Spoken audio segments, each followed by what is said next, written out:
Christopher. Welcome to the Predictable B2B Success podcast. Great to have you on. You're a conversion alchemist, a SaaS message market fit specialist and conversion copywriter.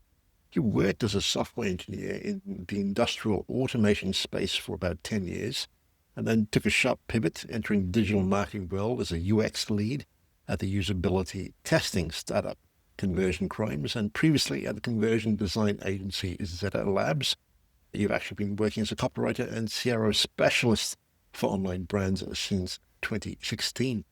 I'm curious about your transition. So you spent a decade as a software engineer building industrial automation systems, which I would imagine basically means helping machines talk to each other. Now you help B2B tech companies make their marketing messages connect with human buyers. I wonder if you could explain what the connection is between those two worlds and how your engineering background actually helps make you better at understanding why people buy. Yeah, so first, thanks so much, Vinay, for having me here. I would love to talk about this stuff. And when it comes to my background, so industrial automation, yes, you're completely right in saying, I basically had to have machines communicate between each other because each machine was a series of different disparate systems that needed to communicate between electronics, pneumatic systems as well. So lots of different parts, but also we needed to make sure that these machines communicated with the human operator as well, that was actually interacting with the machines and instructing the machines on basically what they needed to do, right?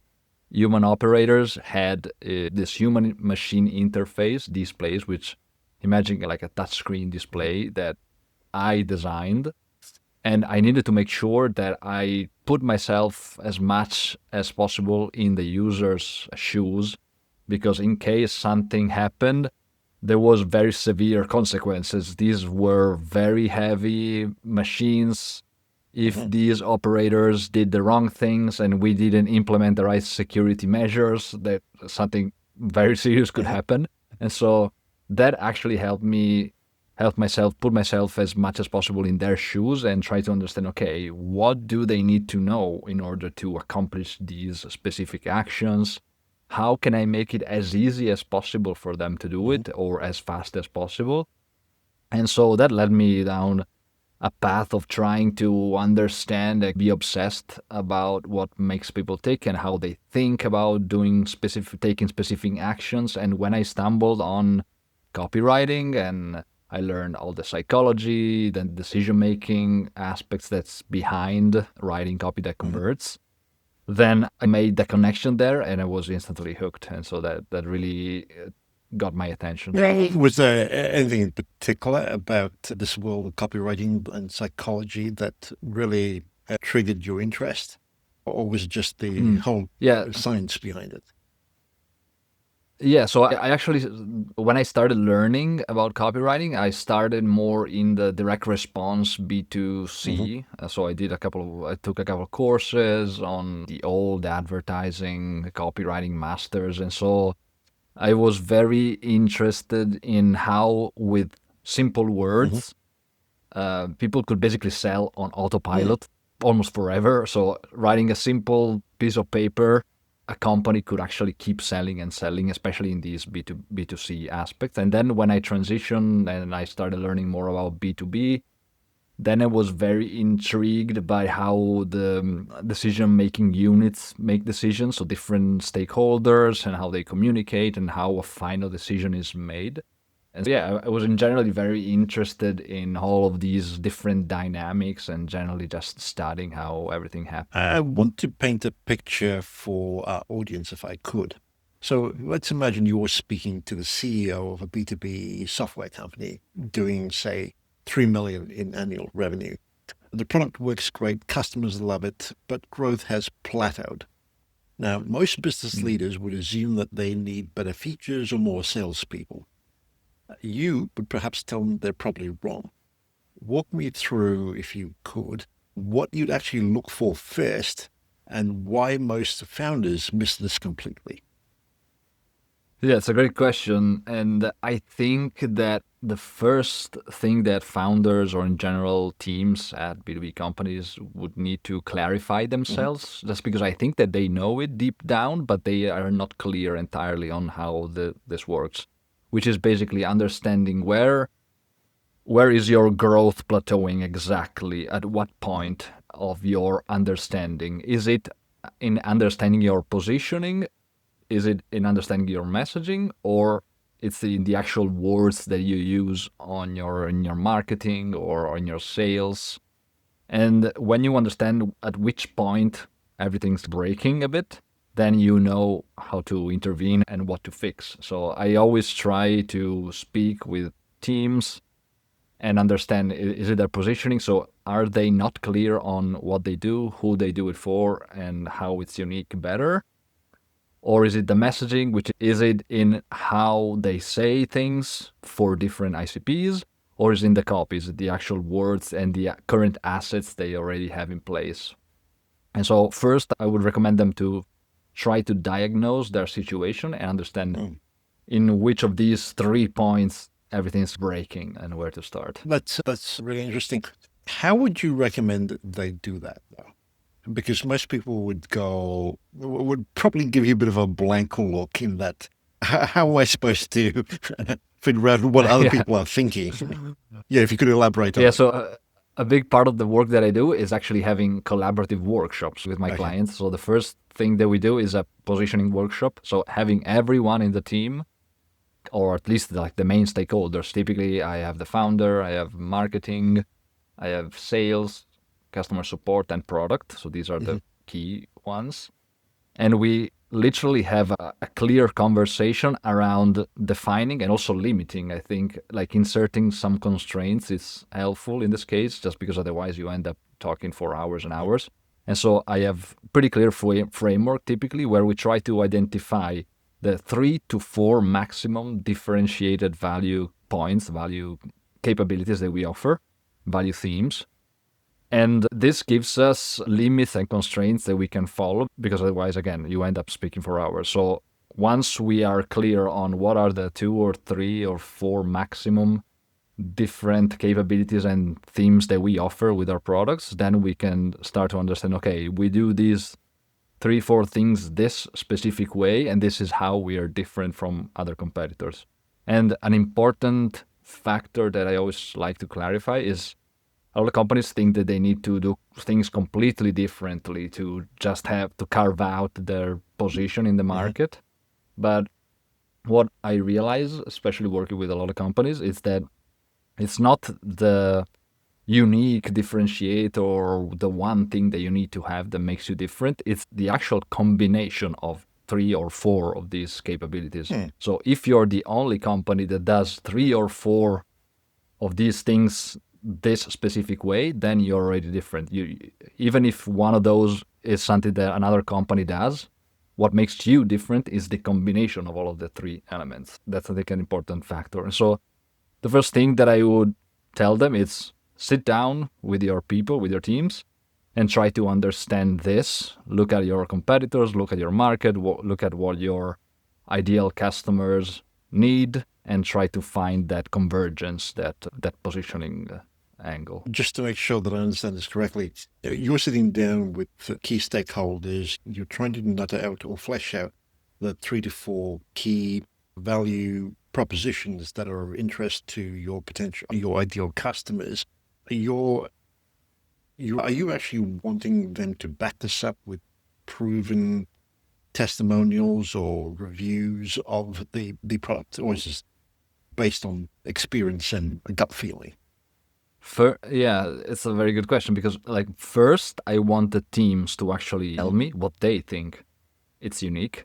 And then I also go in and validate it with customers. So I speak with, I do Okay. customer interviews, we do surveys. But first, I think it's important to get the un, un like the uninfluenced or unbiased opinion from the teams to see, okay, what is the current state of their understanding. I literally want to understand internally what they Mhm. think, and then it's my job to when I jump into these projects to gather feedback, external feedback, which is with prospects, customers or churned customers, and try to connect the dots and see where we need to match things and combine things. Now, you use a term called message market fit, and you say it's actually more important than product market fit for scaling revenue. Now, for those listening in who might be hearing this concept for the first time, can you break down the difference between these two types of fit, perhaps using a real example, and why would having the wrong message kill even a great product? All right. So yeah, the main difference or product market fit is when you have customers who want and need your product and they're happy to pay and refer you to other people. So that's kind of when you typically have product market fit. Message market fit, I define it as having the right message for the right audience with the right language, which means, again, combining positioning, messaging, and copy. And I think even if you have a great product, you still might struggle to grow if you don't have message market fit, because you get to a certain point where that traction that you generate, that kind of momentum that you generate, specifically with these fast market changes, new competitors popping up, or maybe you introduce new product features and start increasing your team size, all of those little dynamics compound at a certain point, and the message that you had at the beginning, which felt very personal, very close to your customers, might not work anymore just because markets change, technology changes, your team starts introducing more and more features, and so everyone starts speaking about features in a different way, and especially when you don't have that alignment that comes from having those conversations and those workshops.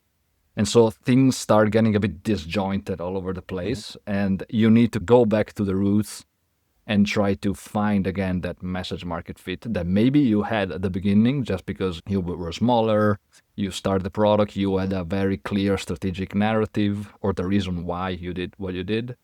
And yeah, I think it's important to constantly revise and see if you still have message market fit, because that could be a very serious blocker, even if you have product market fit. You make an interesting point. Given that the pace of technological change is evolving so rapidly these days, how often would you suggest we do a review of message market fit? Or is there a better way to keep our finger on the pulse of changing attitudes and needs in order to make sure that we are able to tweak our message market fit? Yeah, so typically I recommend revisiting your positioning, which is typically the start of product or message market fit, every 6 months, or if you have a big product change, then maybe it's the case, or if you see competitors differentiating a lot from what you're doing and you need to keep up, I would recommend revising your positioning. And when it comes to messaging, it's more of a consistent, continuous process, I think, because once you, especially the way that I try to teach my clients to do internal, external research and market research, I try to install a research system inside their organization so they continuously collect feedback and they are much more responsive to market changes. And so they continuously collect voice of customers, so they see how their message could change to be improved.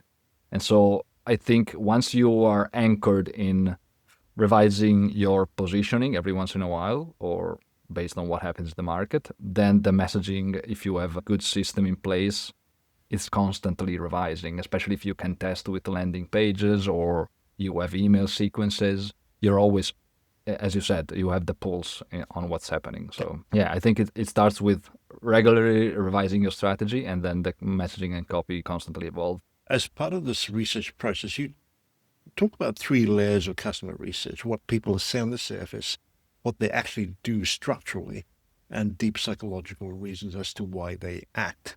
Now, if I'm not mistaken, most business leaders stop at layer 1. They might send out surveys and call it research. Walk us through what led 2 and layer 3 research actually looks like in practice. And if you could give us a specific example of how this research changed everything for one of your clients. Yeah, it's a good point. And before diving into the other two layers, I would say, yes, a lot of companies stop at layer 1, but a lot of companies also don't even take advantage of layer 1, which is all the surface voice of customer language that you have from customer support chats or sales call recordings or review. So anything that you already have accessible, a lot of companies have the data but never use it. So I would first urge all companies to actually take action on the data and use it for your research. And then the other two layers. So the second one is the, again, your user experience layer. So what prospects do when interacting with your brand and with your product. I always try to collect usability insights on both the marketing, so the website typically, so looking at user interaction data, heat maps, user recordings, running usability testing if we can, or even using synthetic research now, so using AI agents now you could even use to go through websites. That could be very useful. So understanding how people interact with your marketing and then with your product, so looking at product analytics or running usability testing on your products. So all of those really give you good insights into the actions that users take, because I think it's important to map out their experience from before using your product to after using your product, so you can actually connect the dots with your messaging and create the right expectations. Because with the right expectations, you also create more loyal customers, right? So if you tell them, this is going to happen, you're going to have these benefits with the product once you start using it, and then they see that what you promised actually comes true, then they're going to be more loyal, churn is going to go down, and you're going to have a lot of other side benefits. The final layer, which is the kind of deep insight layer, is all around qualitative data. So conducting job to be done interviews, especially it's probably the 80-20. So understanding what are the jobs that my product is hired for to solve my customer's problem and to make them progress through their journey. So what I do is conducting my customer interviews. A lot of companies conduct product development interviews mostly. So they ask, what features would you like to see this product? What do you like about it? But I think especially when it comes to messaging and copy, it's really vital to understand their journey and their decision-making process. So asking questions that help you map out the before, the during, and after of their decision-making process.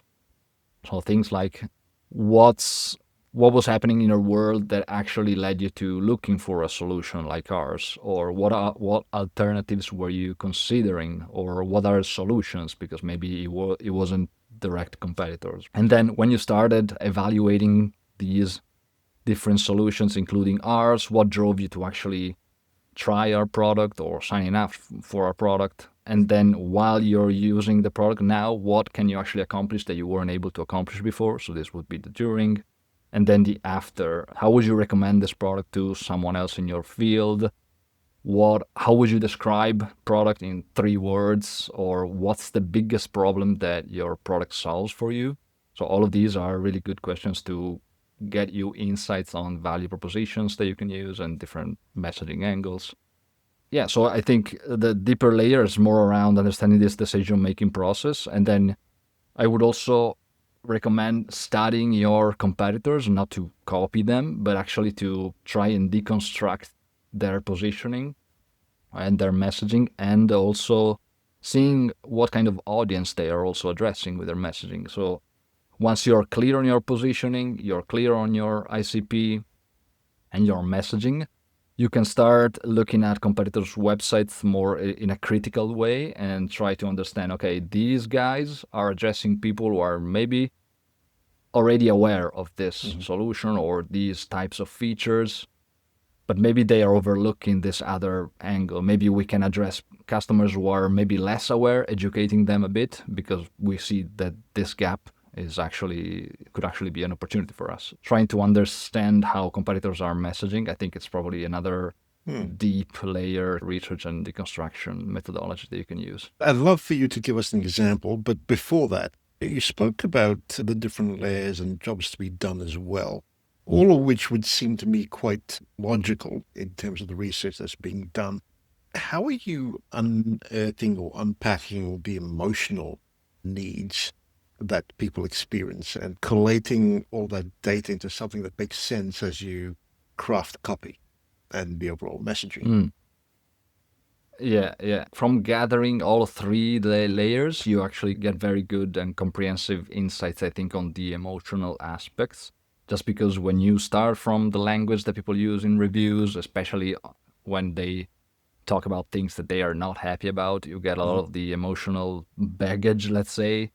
In usability testing, again, you can get a lot of very emotional insights on the psychology for people, and also, and obviously in the customer interviews, it's probably the best place, especially if you're good at not having a very structured questionnaire that you just ask people from beginning to end.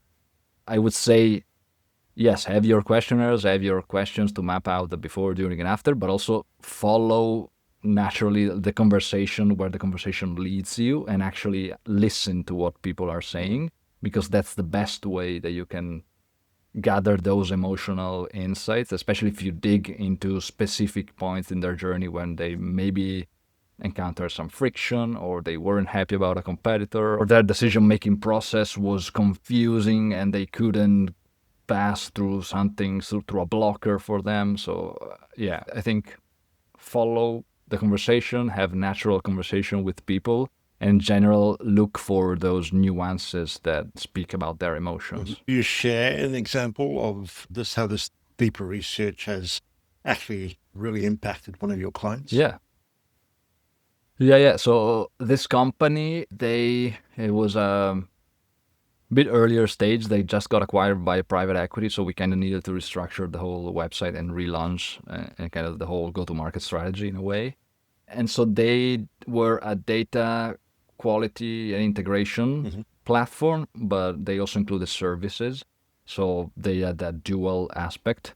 And when it came to research, they didn't really have a lot of surface layer research. So they didn't really know how their customers spoke. Actually, in fact, a lot of the current website copy they had was basically just a founder blabbing on about their vision and their mission, like thinking that was what customers wanted to hear, which in reality it wasn't.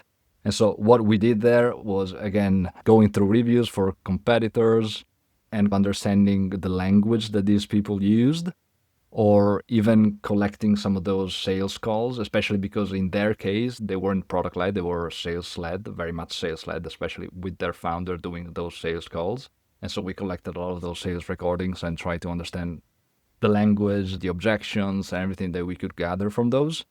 When it came to the second layer, the usability layer, we looked a lot about on competitors' website. We did user interaction on those competitors' website and usability testing, comparing the two websites.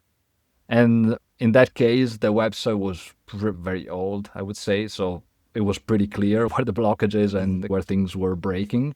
So in that sense, it was like a low-hanging fruit. But it was still insightful to see people stopping over some pieces of copy, maybe speeding through other pieces of copy because they didn't care about those. So we got some insights on how they use the website and how they navigated through pages, which was also helpful for rebuilding the navigation menu in that case, which I would add, navigation menu is super important. Even if you're a SaaS, you don't need to be an e-commerce company. Even if you're a SaaS, navigation menu is probably the second or third place where people head to when they try to understand if the website is for them, if they are the right ICP for this product. So I would say pay attention to that. And the final layer, obviously, we spoke a lot with their prospects, customers, but also with their partners. They also had partner companies that partner with their solution to provide their solution to other customers. And so we try to get as much of a comprehensive picture of all of their different ICPs, which in that case were also not completely fleshed out because they were still trying to figure out who their best customers were. So we had called them early ICP, early personas, right? So we tried to identify who was the business buyer and who was the technical buyer, rather than going down to specific roles. And so those interviews were super helpful.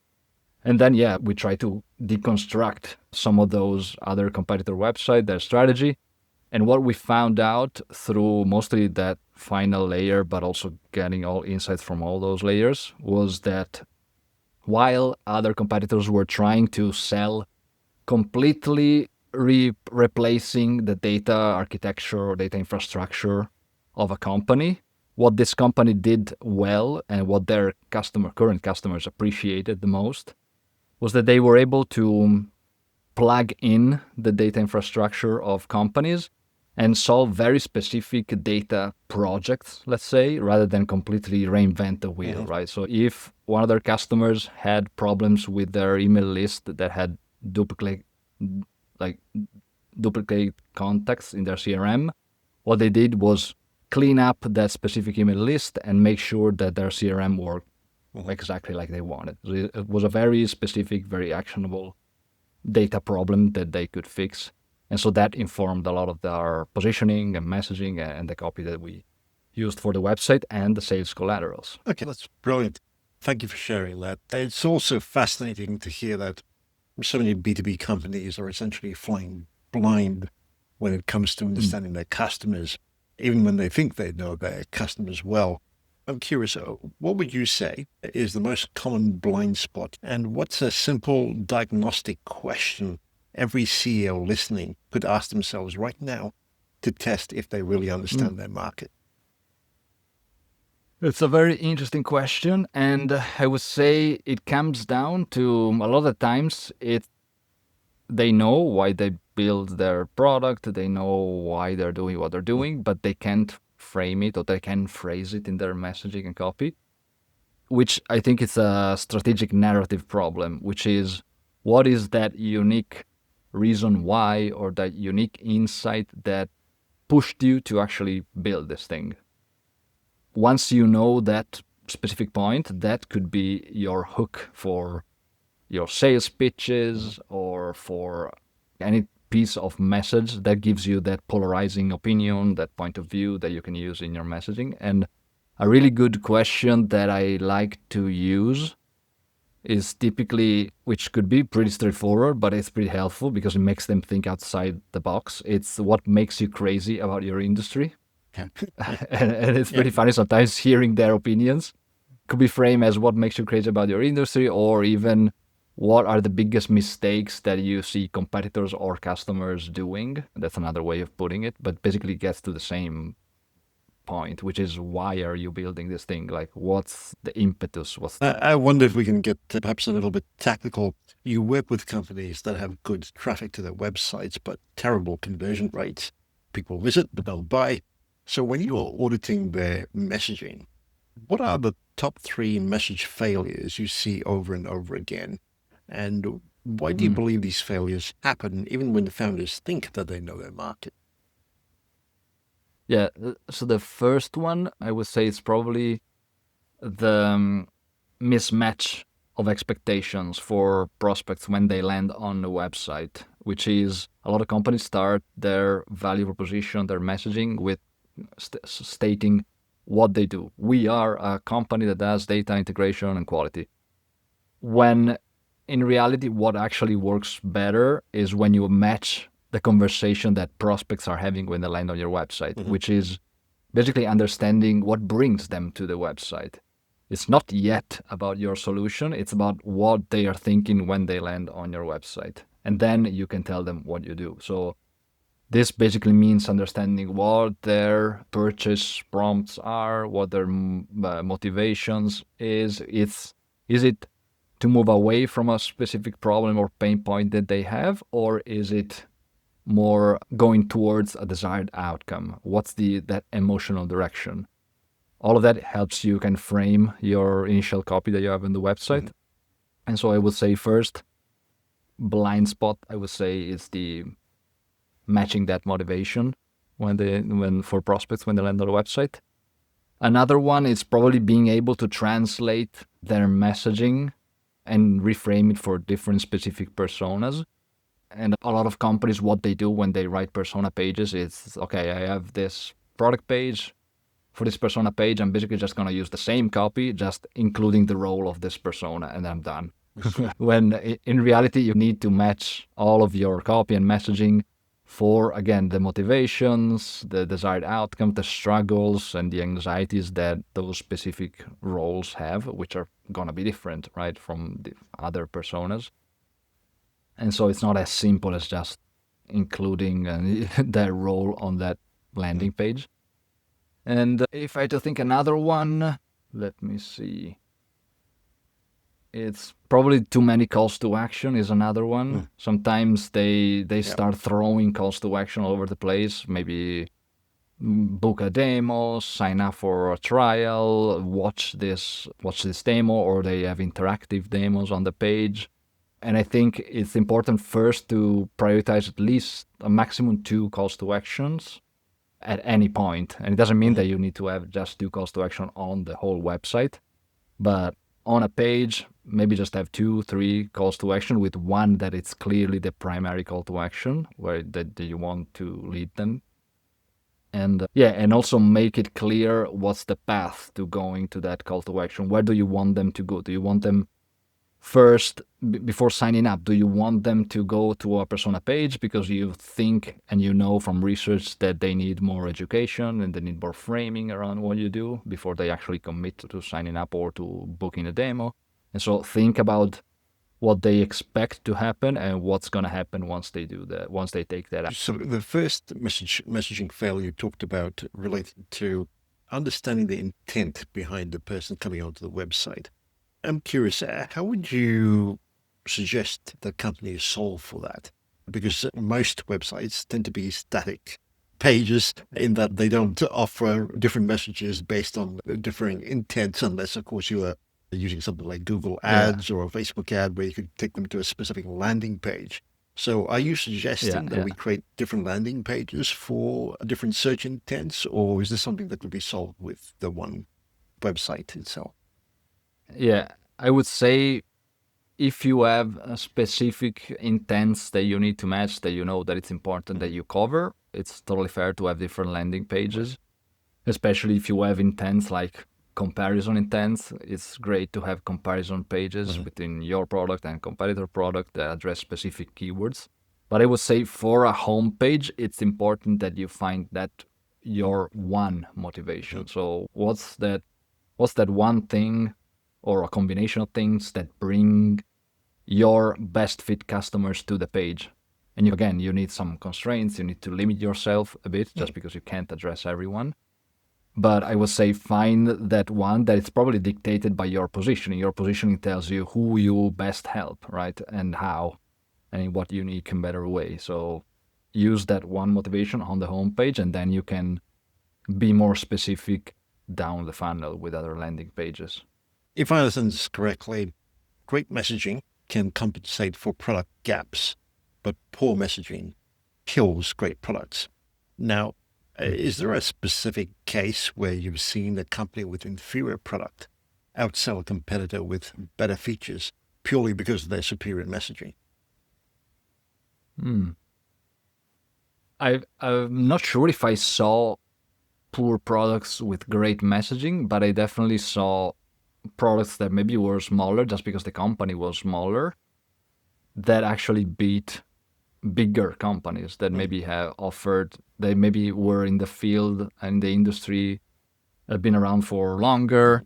And I saw those smaller companies beat those bigger companies with better messaging just because first being smaller also helped just because they could be more specific and they could address people in the right way, especially because maybe their customers were a bit newer to the field versus their competitors who are bigger enterprise companies, addressed customers who've been there for longer, and it was a bit harder to make it fresh and make it everything new and more polarizing. And so for smaller companies, often it can be possible to beat up bigger competitors just because of some of the advantages that if you see them, you can take advantage of being smaller, being more flexible, be more specific about your market and your recipes.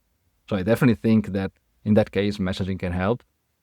I never work with companies that are really that inferior to their competitors that I've seen better messaging work, but yeah, it can be a possibility as well. So on this topic of doing all this research and things of that nature, I would imagine that most leaders in the company are keen to see revenue growth as quickly as possible and may not at times wish to invest in the time and the energy required for all this research. I'm curious, how do you balance this, maybe or even stress the need for taking the time out to do all of this research and get your ducks in a row, so to speak? Or do you balance up some short-term wins with longer-term objectives? Yeah, so this happened recently as well in one of the projects. And yes, our projects was 2-3 months with a month of research and then strategy and then copy. But at the same time, we needed to start spreading the word and start having conversations on LinkedIn or direct outreach. And so in that case, first I was to say, for all my projects, the research is completely custom, right? So we customize the research process based on where we see the gaps are, which also helps shorten the cycles. Like we don't do all the research, or we don't even do positioning, messaging, and copy for all projects. We basically intervene right where we see that the breakage is. So if we see that there's messaging, then we do messaging and copy. If we see that's just copy, we just do copy. And so that helps. It's like an optimized strategy. But in the case of this company, what we did to actually shorten the cycle as well was, while we were conducting research, we were already putting out a couple of value propositions to test. And the sales team was pre-testing this value proposition in their preliminary sales decks and conversations. So we could already start collecting data and see, okay, these messages resonate, these other not so much. And so we need to adjust them. And at the same time, if you start sending some traffic on some of your web pages, you could already start testing those messaging right away. And I wouldn't test entire pages, but maybe test specific messaging angles in your key value propositions just to see how long people stay there, if they help move people down the funnel and to the right call to action. So all of those are really important signals. And again, going back to the usability, understanding and research, observe what people do on the website when you test those messages, when you put them out. So I think there's definitely ways to shorten the cycles. It's understanding where everything's breaking. Is it a positioning angle, positioning layer, messaging layer, or the copy layer? And then while you're already in progress, there are some of these ways that I mentioned that you could already start putting message out and test it as you go. Yeah, that's a great strategy. Thank you again for that. When you're working with B2B tech companies to find a message market fit, how would you say when you've actually found it? Are there specific signs, both quantitative metrics and perhaps qualitative feedback, that tell you that the message is resonating? Yeah, so when you have market fit, one of the best signs is that your customers stay longer, so churn metrics go down. You also see customers referring, so when you start collecting data on how customers find you, a lot of the feedback that they give you is, oh, we heard someone else using you, so that's a very good sign. And if you have sales conversations, that right away, whether or not your sales deck, and especially when you start introducing that point of view insight right away, you see on people's faces how they react, whether or not they are surprised or whether they glance over and they're bored throughout it. So those are really good signs as well. And in general, it's also another sign. I think it's process. It's not only outcome. But once you have message market fit and you kind of have a system in your company to write messaging for all different assets and different channels, that's a good sign that you have message market fit as well, because it means that you can be consistent and you can be faster writing and producing your messaging, and everyone in your company knows how to speak about your product, how to write about your product. So there's also, I think, there's an external message market fit, but also an internal one, which is everyone in the company has the same messaging and same consistency about saying what you do and who you do it for. Other than the face-to-face conversations that perhaps salespeople could have, the other indicators you referred to, I would put in the basket of lagging indicators because it needs a little bit of time before you find out whether it works or not. Are there leading indicators that you would be looking at in order to quickly ascertain that you found fit? Yeah, there are some ways of testing, validating your messaging. There are some platforms. Winter is a platform for message testing, especially in B2B.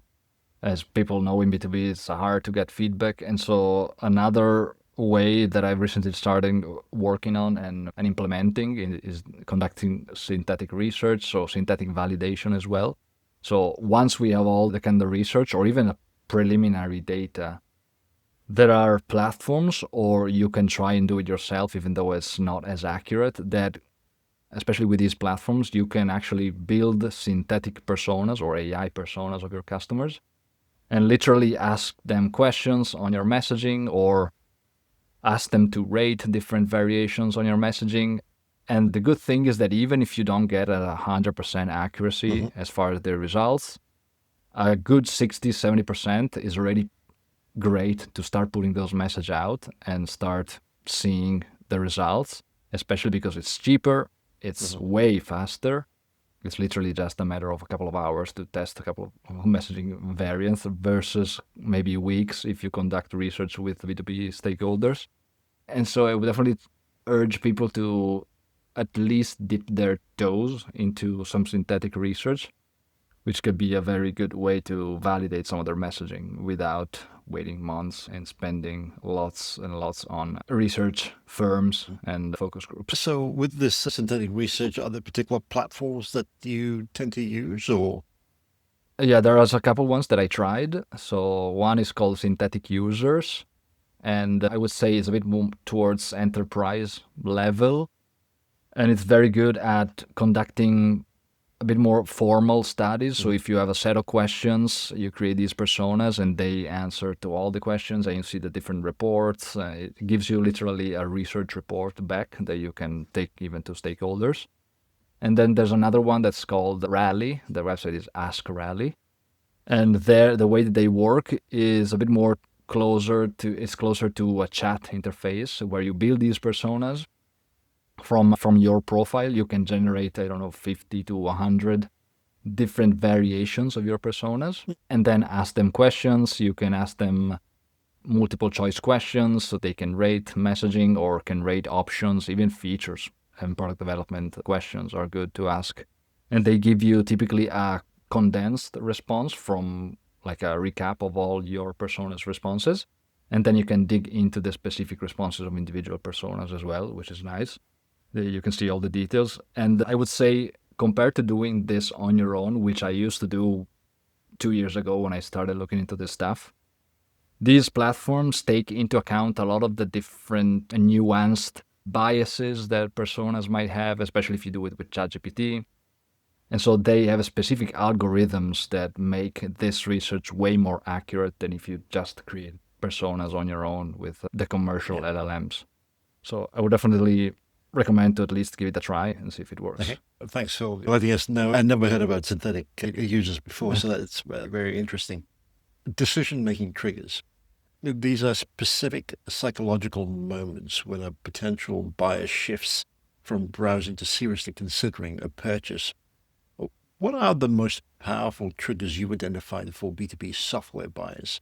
And how do you then consider building these triggers into the marketing messages? Interesting question. Triggers. I would say first it all comes down to understanding the personas, just because there's no like standard triggers that you can use. But definitely first I would try to understand as I was saying earlier, the emotional direction. Are they more moving away from pain or closer towards the desired outcome? That's a very good kind of trigger. But also when you conduct market research and understanding the pain points that they have from using other solutions and understanding their switching costs, especially in B2B, switching costs, it's a very powerful trigger that can be bad if your switching costs to move to your solution are high, but it can also be good if you make it clear that it's not that big of a deal and they can easily move away from our solution towards yours. So switching costs. And another one is probably a good trigger to pay attention to when you conduct your research is understanding those decision-making unit dynamics. So if your personas are, you have a check signer, so someone who actually signs the check, then you have a manager, which is the one that kind of oversees the whole operation and change. And then you have an influencers, and then you have a daily user.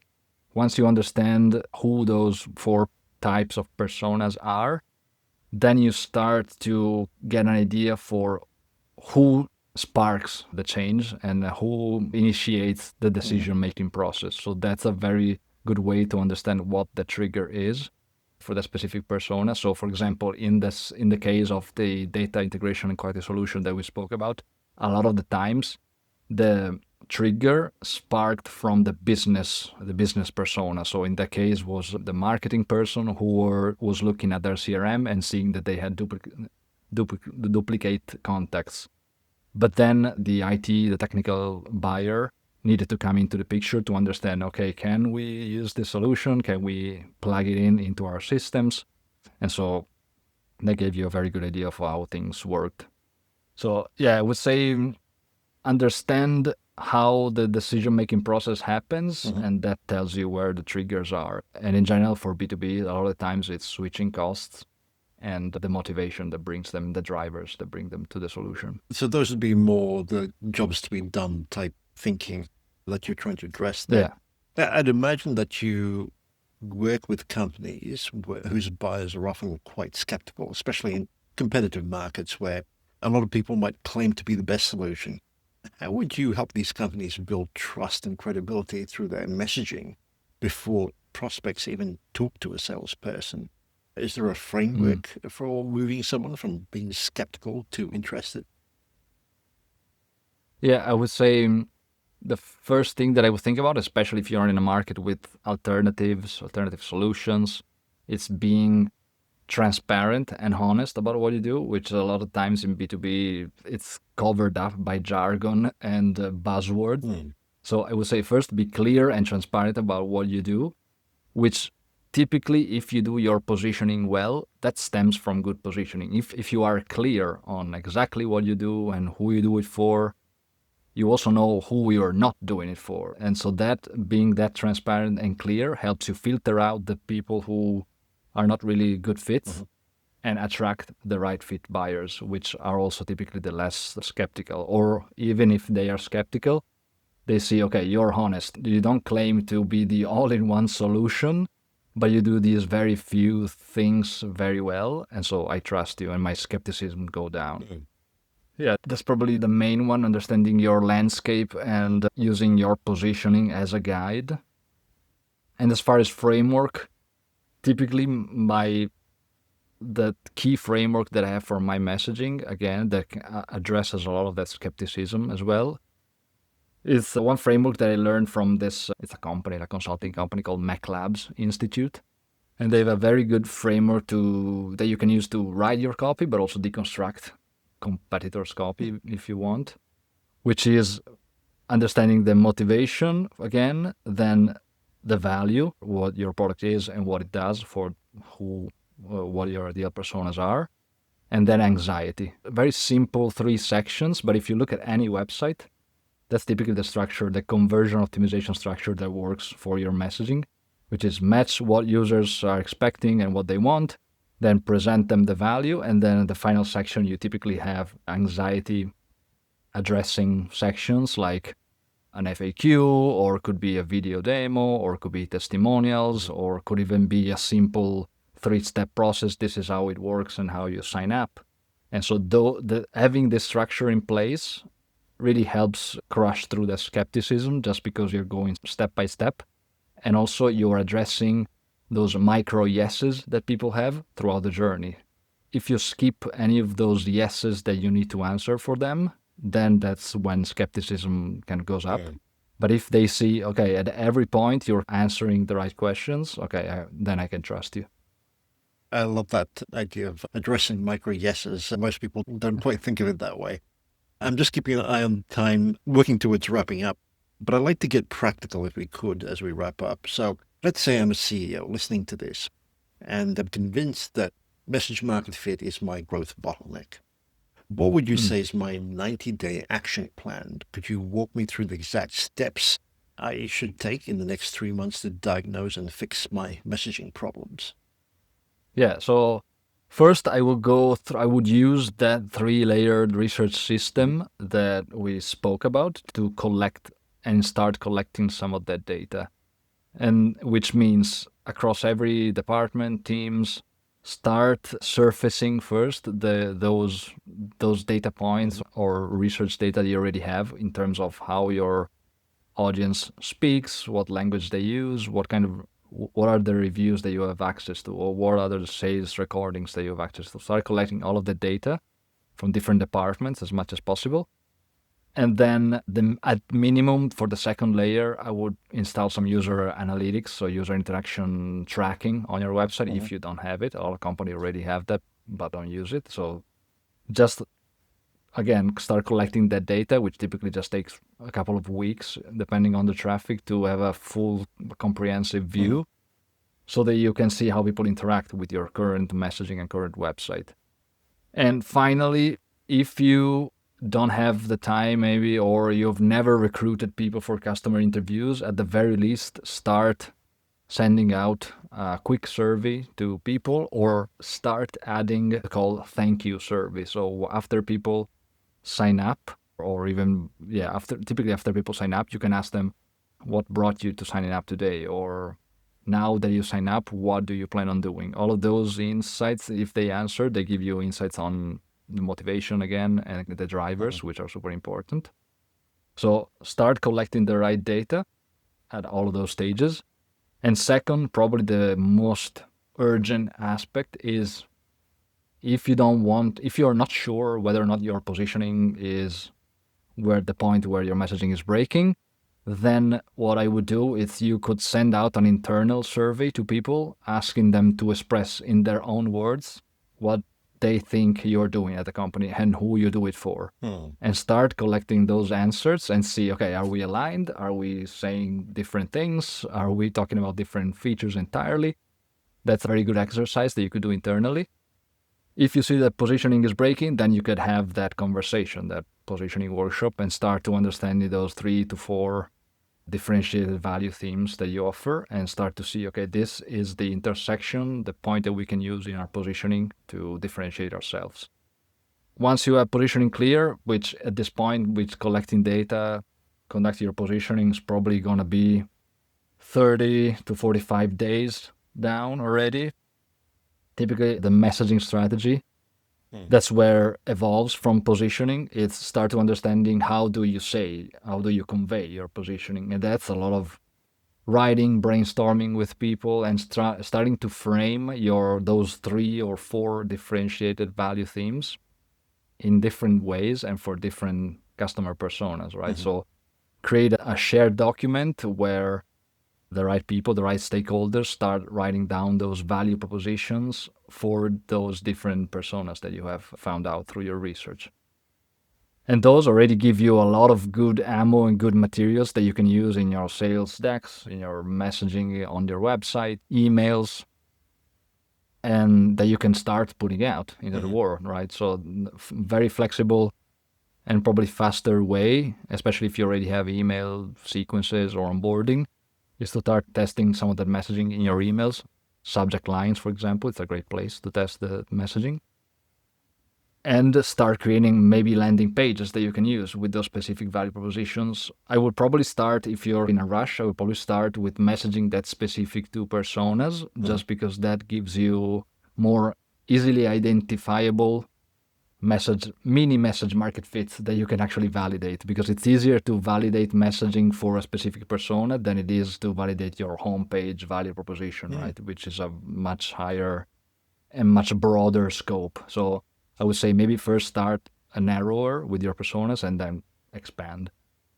And I think by this point, you're at a pretty good point. A lot of the times my clients, what they do, they also like to inject or feed my strategy documents, positioning, messaging, value propositions to whether it's ChatGPT, and create custom GPTs that then their whole team can use to start writing more consistent copy, more relevant copy for their ICPs. And so, yeah, you can use AI to scale that if you want, or just write it yourself. But I think by this point, if you follow this process, you're probably 90% more than what a lot of companies typically do. I would think so too. Let's say you've helped a company nail their message market fit. How do you ensure that messaging continues to work as they grow? And to give us perhaps a bit of a practical example, what would you say needs to happen to messaging when a company goes from, say, 5 million to 20 million revenue? Does the message need to evolve? And how is it best to manage that transition? Yeah, probably your personas are going to change because at some point, especially if your product evolves, maybe you're slightly shifting up market, and so your customers are changing, so those dynamics are going to shift.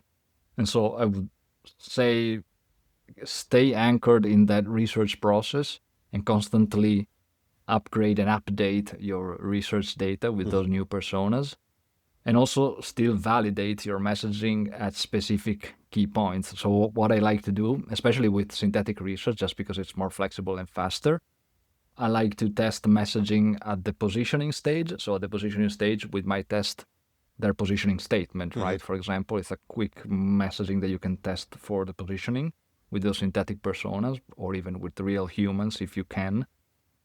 Then I also like to test at the messaging stage. So once we have those value propositions for different personas, can we validate them, or do we need to adjust messaging? So that's another good way. And finally, at the copy stage, once we already have complete landing pages, can we validate and test those landing pages?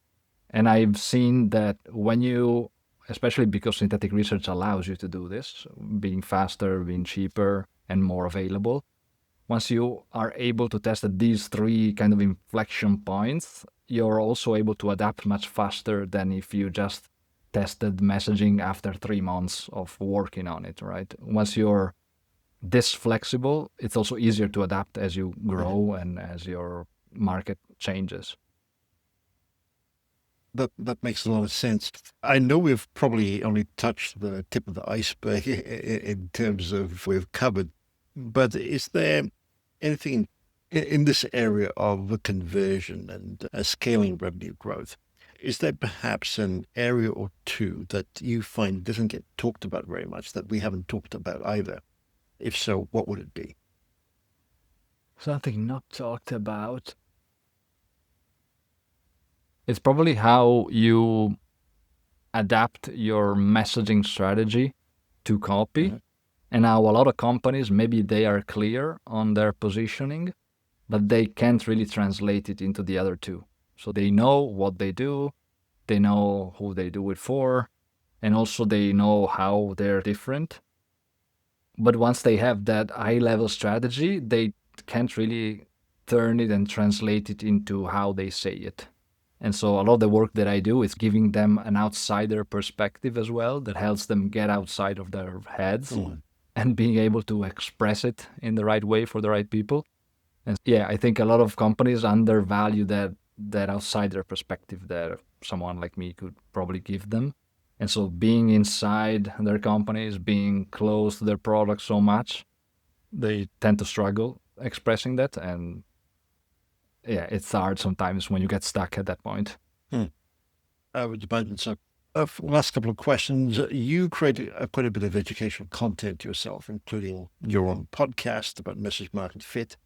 Many B2B companies, I think, struggle with this idea of educational marketing. They either make it too self-promotional or too generic. What would be your philosophy on using education to build trust and drive revenue? And how do you balance being helpful with being persuasive? Yeah, so in general, my content is very nerdy and very self-serving in a way, just because it's something that it's topics that I'm passionate about, and I like showing my process, even though sometimes I might skip the education process and go too much into the weeds. But I think that's also what kind of attracts my clients, because they might see, okay, this is very deep. I like how he thinks. And then I know that if I hire him, I don't need to do the work. He's going to do it for me. So at the same time, if they get the insight, they get the why I'm doing it, but they probably won't have to do the process because I'm going to do it as well for them. So I think being authentic in your message, which for companies means being authentic to their specific and unique point of view that they have on why they build the product. So sticking to that throughout your messaging is important. And yeah, just being interested and curious and always, and also show that you're inside the industry a lot as well. Just because if your ICPs can probably sense whether or not you are an insider or not. And yeah, I would say being authentic and also show that you're part of the industry and you're one of them. That the idea of being part of their tribe is very important for all your content. And so I would say sticking to those 2 points would help. To wrap up, and for those listening, if they want to find out more, connect with you, where would you recommend they head to? Yeah, so you can head on my website, conversionalchemy.net, where I have my podcast. I also have a blog and a scorecard that you can take to kind of diagnose your message market fit. And I'm typically just on LinkedIn, just posting things, chatting with people, connecting in the DMs, which I think, especially if you are getting tired of all the AI-generated posts on LinkedIn, connecting with me and other people in the DMs is probably the best way to actually form real relationships. Sure. We'll include links to that in the show notes. Christopher, this has been very insightful. Thank you for doing this. Thank you so much, Vinay. I love the super actionable and practical questions. No